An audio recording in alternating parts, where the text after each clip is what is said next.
Guys, I suffer from the same affliction as Doug, so I hope you'll all bear with me a little bit. Good afternoon, everyone. I met Tony on what was my first day in a new school, entering second grade at St. Mary's in Manhasset, New York. I don't know if he took pity on the new kid or what, but we quickly became fast friends, and along with Jerry Lee's, became pretty much inseparable.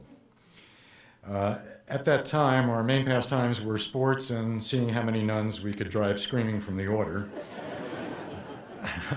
Weekends for us, depending on the season, meant a game of touch football or baseball at Memorial Field or the Village Green, basketball in Tony's driveway, or a spirited game of basement hockey could be played any time of year.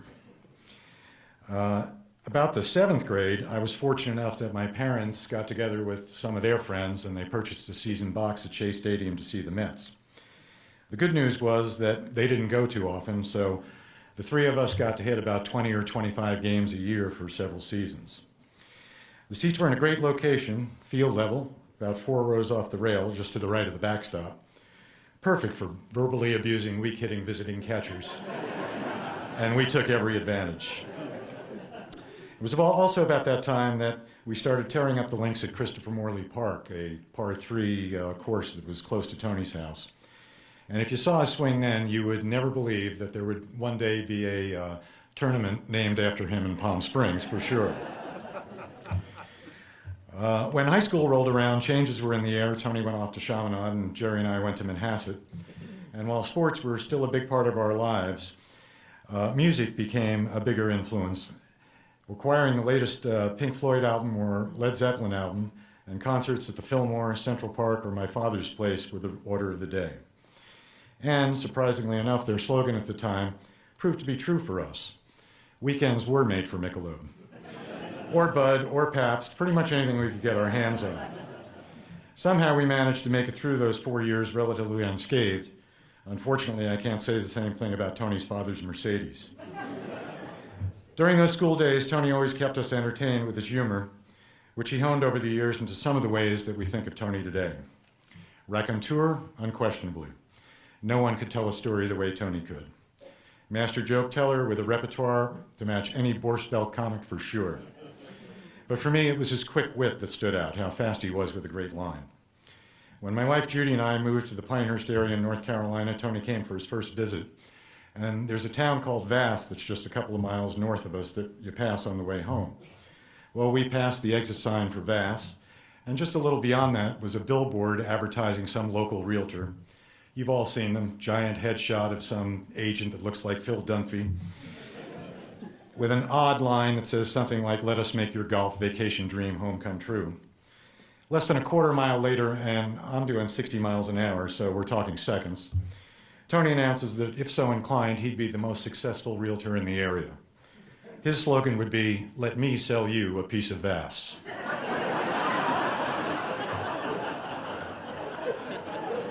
And he followed that up immediately with that wonderful move he had, that self-satisfied grin, puffed out chest, and that shoulder shake he'd give you when he knew he had just stuck the landing. So whether it's a funny story, a great joke, or a well-timed one-liner, thanks to Tony, I have a deep well to draw on whenever I need a smile, and I'm sure all of you do too. To Megan, Jeff, and Tony's second son, Stephen, I know how much he loved you and how happy he was that each of you found in Wade, Mele, and Clarissa such loving people to share your lives with. I know he was so proud of the people that you had grown to be, and that's due in no small part to Kathy. As most of you know, several of Tony's job titles back in the day included the word international in them, so he was on the road more than the average long-haul trucker. Knowing that while he was away, the family was in her capable hands was just one of the ways that she was integral in Tony's success. To Mary Ellen, it seems so hard to believe that it's been a little over 10 years since the best wedding I ever attended. 2 people in love, at a ballpark, and fireworks. Quite the trifecta you pulled off, although I still haven't figured out how you arranged that hurricane. The love you shared for each other was evident to anyone that spent more than 10 minutes with the both of you. You were his rock. The time that we spent together with you, whether in DC, Nevis, Cabo, or LA, will always be time that we treasure.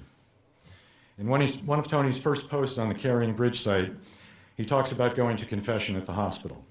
If you haven't had a chance to see it, you really should go back and take a look. It's vintage Tony.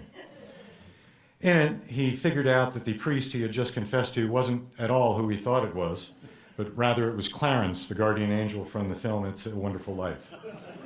And while Clarence wasn't able to give us our miracle this time, a subject I plan on discussing at great length with him when I see him, something he says in the film applies to Tony more than anyone I know.